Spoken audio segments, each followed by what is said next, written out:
Hi, boys and girls. This is Grandma Sheilla again, and I have a wonderful story for you today. How many of you like mission stories? Now, I love mission stories, and the main reason is because they tell me all about how wonderful our God is, the God that made heaven and earth. Well, this story comes from Africa. Now, not down by the Congo, where it's green and lush. No, this was in South Africa, where the ground in the dry season was nothing but bright red dust. When you stepped in the dust, you put your foot down, clouds of dust would come billowing up all over, and they would fall down over you. Those poor South African people were always covered with red dust. Not too many years ago, there was a brand new mission built in South Africa.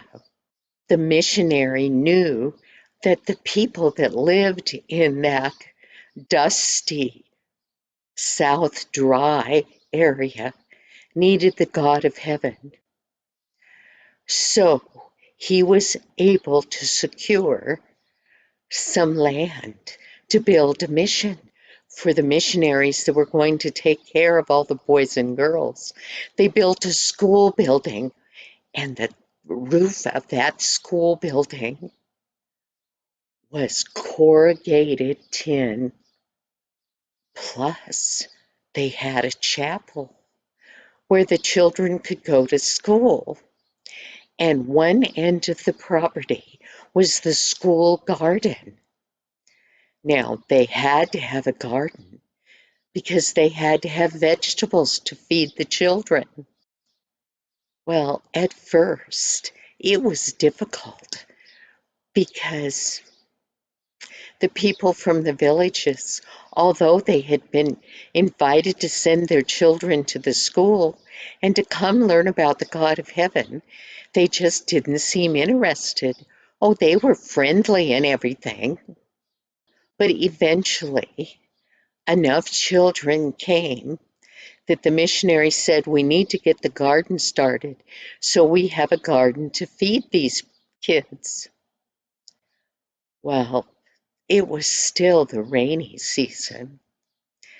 They planted cassava, they planted yams, and these all grew like in vines across the ground till it was lush and green. Then they planted corn and they planted beans, which went in long rows. And they were growing beautifully and lushly. Well, all along the other side of the road, this side had the mission, that side was all the gardens from the people of the villages that were all the way around them. Now, those gardens were lush and green too. They were beautiful. Well, then, the dry season started. At first, that no one noticed much difference.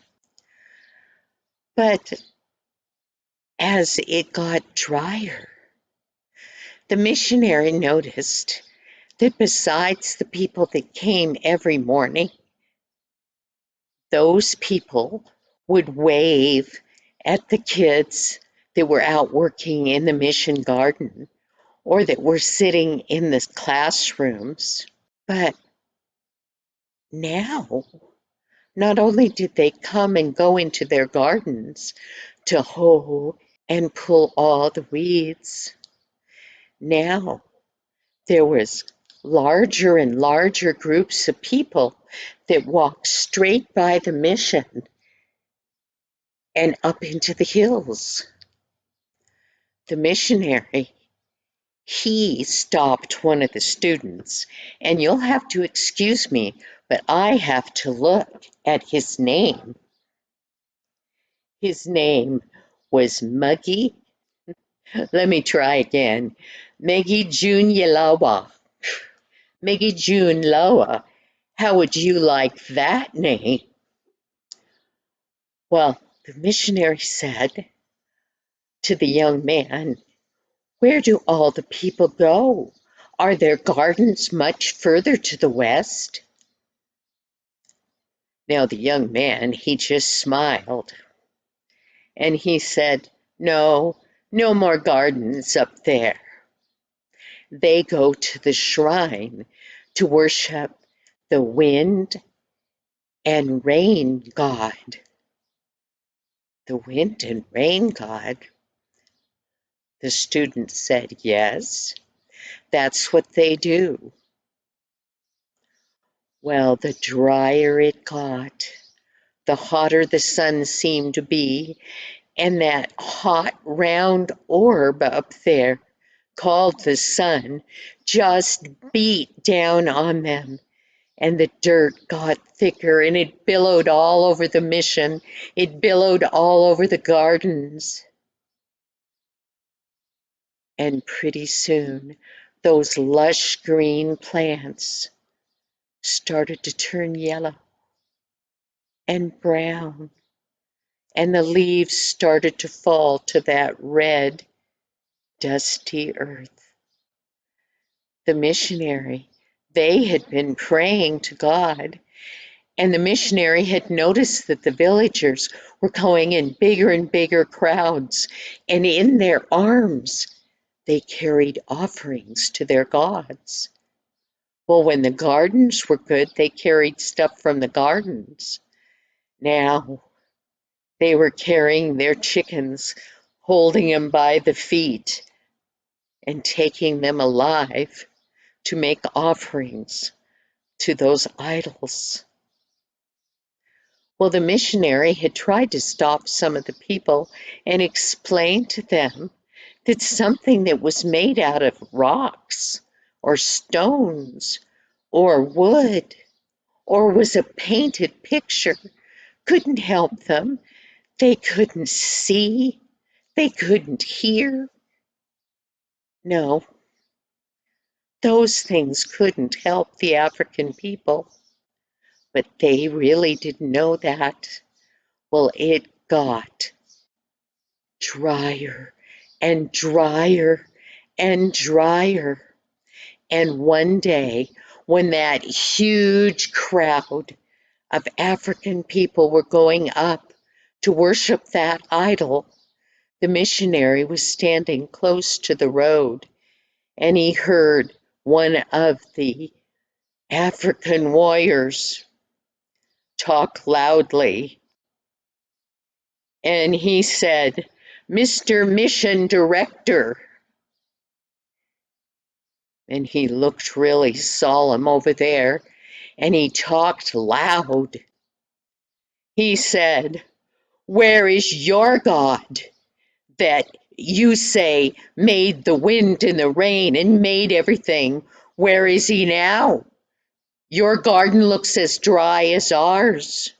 They're both almost dead. Where is your God if he's so much greater than ours?" And then he turned around, and he had his hand holding on to the rope of a cow.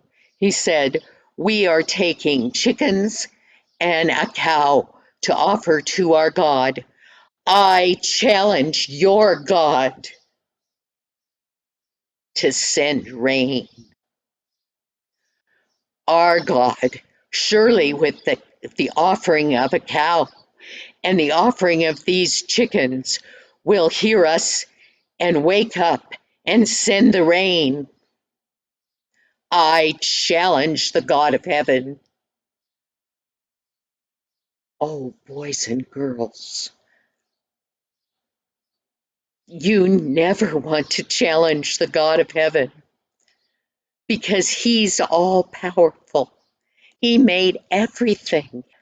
The missionary thought, nobody challenges my God.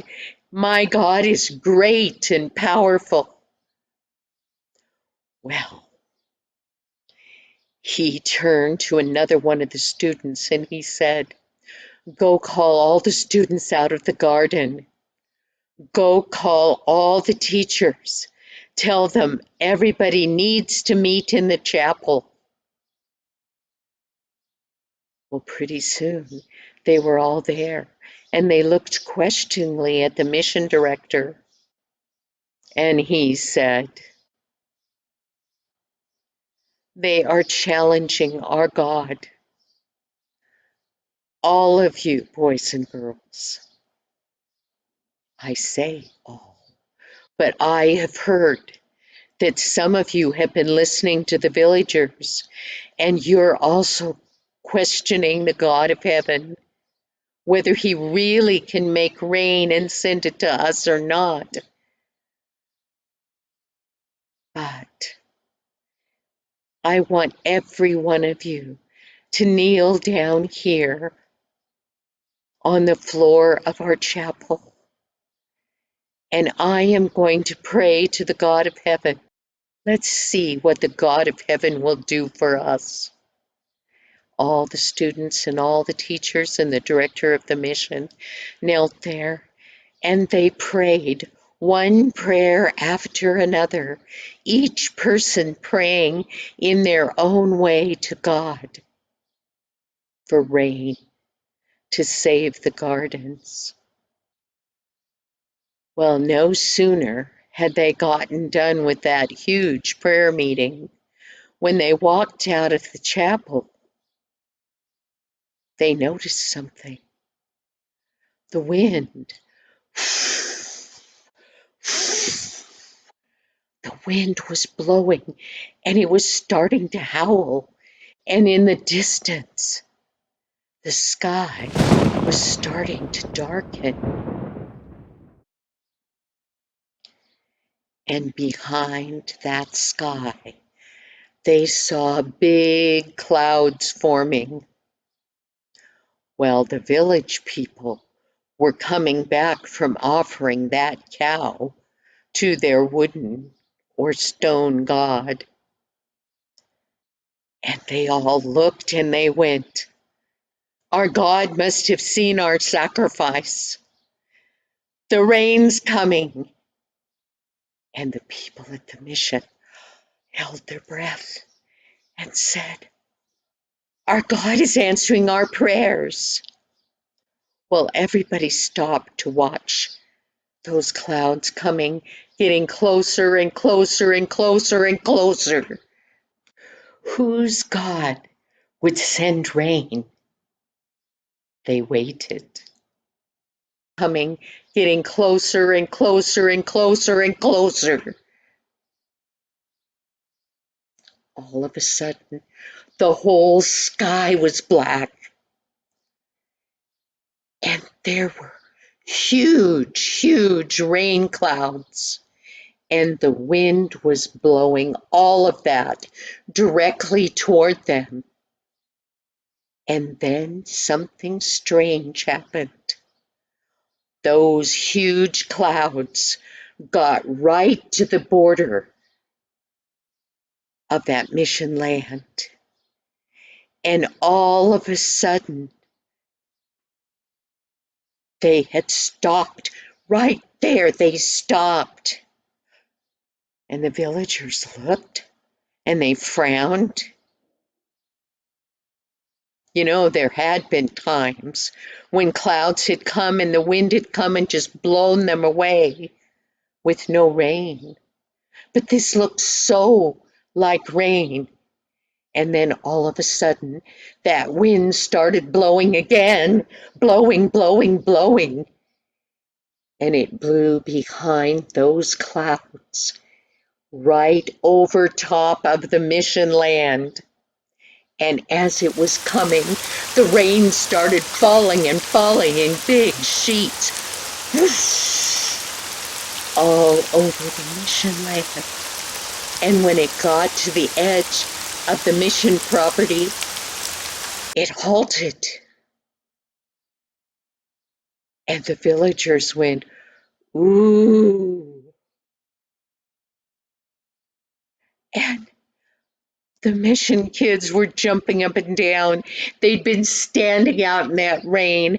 The rain was running down that red dust, and they were getting clean.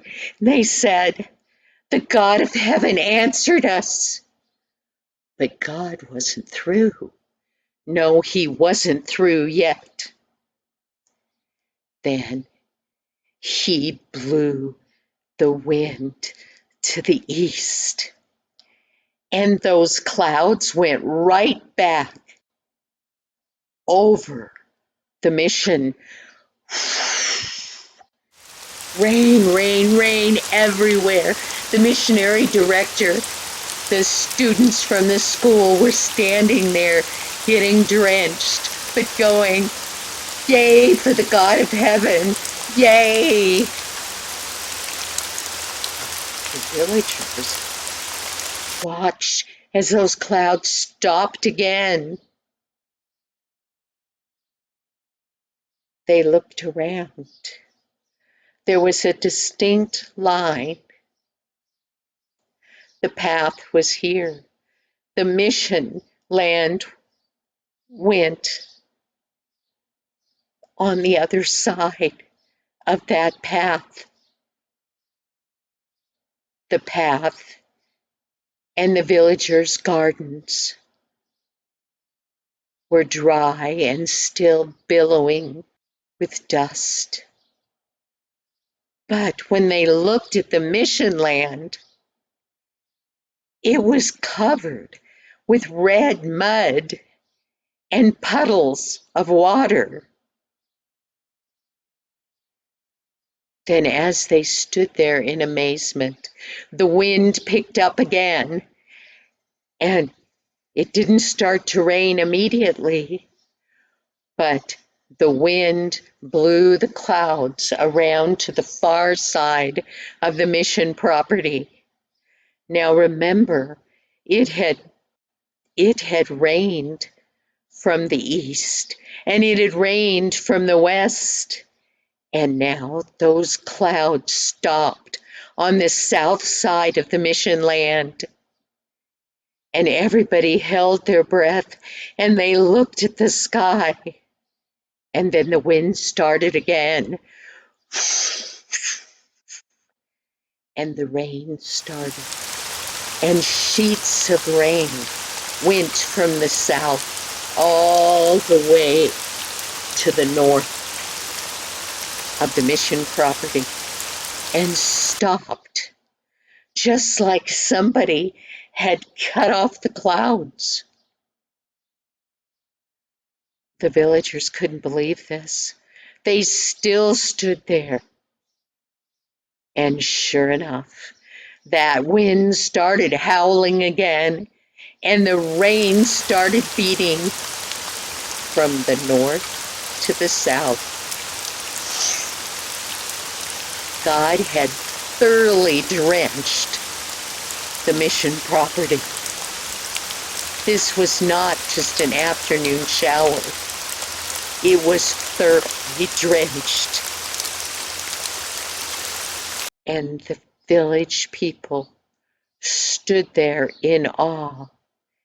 And the warrior that had challenged the God of heaven,